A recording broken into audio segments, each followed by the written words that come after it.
জেলায় জেলায় ট্যাব দুর্নীতি, ট্যাব কেলেঙ্কারিতেও এবার শাসক যোগ উঠে আসছে। মালদা থেকে ধৃত তৃণমূল নেত্রীর ছেলে সহ গ্রেফতার 4।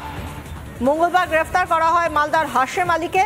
তাকে জিজ্ঞাসাবাদ করে ধৃত 4 জনের খোঁজ পাওয়া যায়। পূর্ব বর্ধমান ও বৈষ্ণবনগর থানার যৌথ অভিযানে গ্রেফতার পিন্টু শেখ, জামাল শেখ, গ্রেফতার শ্রবণ সরকার, রকি শেখ এবং ধৃত শ্রবণের মা তৃণমূল মহিলা সভাপতি বলেও জানা যাচ্ছে।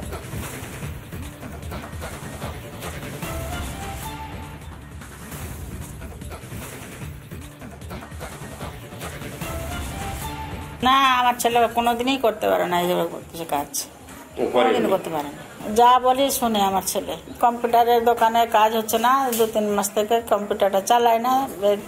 2 মাস থেকে এই ব্যাংকে ভর্তি হয়েছে, ব্যাংকে চাকরিটা পেয়েছে, দোকানটাও খুলে না, এখন সময় পায় না। রাত্রে বাড়ি থেকে নিয়ে গেছে পুলিশ। না, ওইরকম দল করতো না, আমরা যে আমাদের সঙ্গেই থাকতো, আমরা যেটা দল করে সেটাই করে। আপনি কোন দল করেন? ওই টিএমসি। বললো তুমি কি করো? আদর্শ উল্টে কাজ করি। তারা পুলিশ যেতে বললো, দোকানটা চেক করো। তাই জিজ্ঞেস করলাম কিসের জন্য বলেন, কথাটা বললেন। তখন পুলিশ বললো আর কি, ও সভ্যতার সঙ্গে বলেছিল যে ট্যাপ কেলেঙ্কারিতে সন্দেহ আছে। বাড়িটা চেক হলো, বাড়ি চেক করার পর বাড়ি থেকে কিছু নিল না, চলে গেল। তারপর যে ওই যেটা জেরক্সের দোকান সেখানে যাবো, চাবি দিল, চাবি খুললো, ল্যাপটপটা দেখলো ভালো করে, তারপর 2টা ডায়েরি আর ল্যাপটপ নিয়ে চলে গেল পুলিশ। বলছি আমরা যদি কোনো দোষকুটি দেখতে পাই তাহলে আটকে রাখবো, নাহলে আমরা থানা থেকে ছেড়ে দিব। হ্যাঁ, তারপর ছেলেকে নিয়ে চলে গেলো। সকালে আমি গেলাম, তখন ছেলে নাই, ছেলেকে নিয়ে বর্ধমানে গেছে শুনতে পেলাম। দল টিএমসি দলের সমর্থক ছিলেন আমাদের সঙ্গে। আপনি কোন দল করেন? আমি TMC. I think 181 we had requisition, so most of them have been fixed. ওটা এখন ডাটা আসছে আমার কাছে, আমরা ডাটা নিয়েছি, तो एकोनो আসছে। नहीं, there are different accounts, सिर्फ SBI ऐसा नहीं बोला जाएगा, there are other accounts also, तो वो हम लोग अभी because the data is still coming, the primary focus was to freeze the accounts so that it does not go away. Next जो है हम लोग वो KYC details and we are getting from different because it involves different bank accounts, so it's taking time.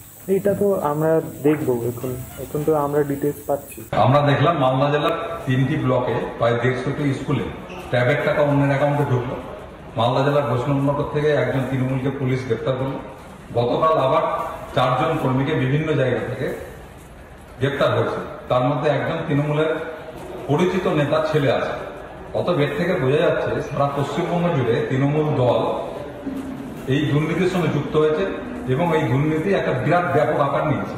এটার cyber ক্রাইমের তদন্ত হওয়া দরকার এবং দরকার পড়লে সিআইডি সিবিআই করা উচিত আছে। এরা ভাঙবার জন্য সব দলের নাম দিল। সিপিএম আমলের সময় সিপিএমের নাম ভাঙে তো তৃণমূলের এসছে এবং তৃণমূলের নাম ভাঙে। আমাদের নেত্রী স্টেট বলে দিচ্ছেন চোর, বদমাস, লুটেরা, মিথ্যাবাদীতে আমাদের দলে কোনো স্থান নেই। পুলিশ যা আইনে পাবে তাই হিসেবে অ্যাকশন নেবে। ট্যাব দুর্নীতির ভাইরাস জেলা থেকে শহর সর্বত্র ছড়িয়ে পড়েছে। এর মধ্যে দেখা যাচ্ছে কোনো কোনো ক্ষেত্রে ছাত্রছাত্রীদের অ্যাকাউন্টে টাকা ঢুকছেই না, আবার কারো দ্বিগুণ টাকা ঢুকছে।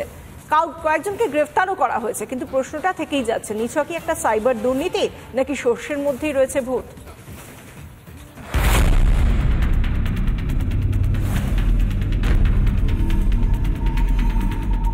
তদন্ত ক্ষেত্রে যদি প্রমাণিত হয় তাহলে আইনের অনুযায়ী তার উপযুক্ত শাস্তি দিবে এবং সেই ক্ষেত্রে স্কুলের দিক থেকে তারাও চাচ্ছেন যে এই কেলেঙ্কারির ঘটনা একের পর এক রহস্য, পুলিশ এটাকে তদন্ত করে সামনে নিয়ে আসুক। সাইবার ক্রাইমের পুলিশ তদন্তে নেমে ইতিমধ্যেই চোপড়া থেকে 2 জনকে গ্রেফতার করেছে। এই ঘটনার সঙ্গে কারা যুক্ত আছে তা কিন্তু পুঙ্খানুপুঙ্খ তদন্ত করে দেখছে। রকি শেখ 2021 সালে এখানে চুক্তিভিত্তিক শিক্ষক হিসাবে জয়েন করে। তার এই বিষয়ে আমরা কিন্তু সবাই কিন্তু অবাক হয়ে গেছে, আমরা নিজেরা খুব মর্মাহত, খারাপ লাগছে। আমাদের স্কুলে স্যার বলেছে যে আমাদের টাকা হ্যাক হয়েছে, আমরা আবার স্কুলে এসেছি, স্কুলে সেটা কাগজ জমা দেবো, জমা দেওয়ার পর স্যার বলেছে আবার কিছুদিনের মধ্যে আমাদের টাকা ঢুকতে পারবে। মানে আমাদের বলেছে যে 5 তারিখ ঢুকবে, 25 তারিখ ঢুকবে, এরকম করে বলেছে। তারপর আমাদের টাকা এখনো ঢুকেনি। অনেকে পেয়েছে, আর ওই 30-31 জন মতন পাইনি এখনো।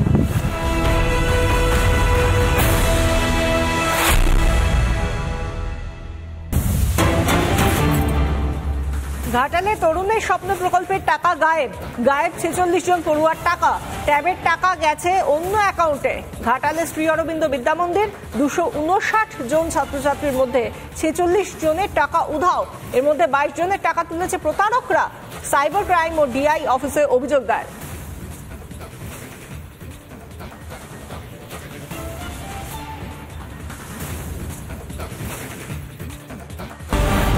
অনেক টাকার খেলা, অনেক টাকার খেলা। একটা বেড থেকে 5,000 10,000 টাকা যদি এই দালালরা নেয়, সারা পশ্চিমবঙ্গের কতগুলো বেড, 1000টা বেড প্রতিদিনে কত টাকা হয় হিসেব করুন। আর আমি বলছি, আমি ছাড়বো না, আমরা ছাড়বো না, এই লড়াইটা চালিয়ে যাব আমরা। আমার সাথে যারা রয়েছেন আমার বিশ্বাস তারাও এই লড়াইটা চালিয়ে যাবেন। কেন্দ্রীয় রেফার ব্যবস্থা চায় বাংলা।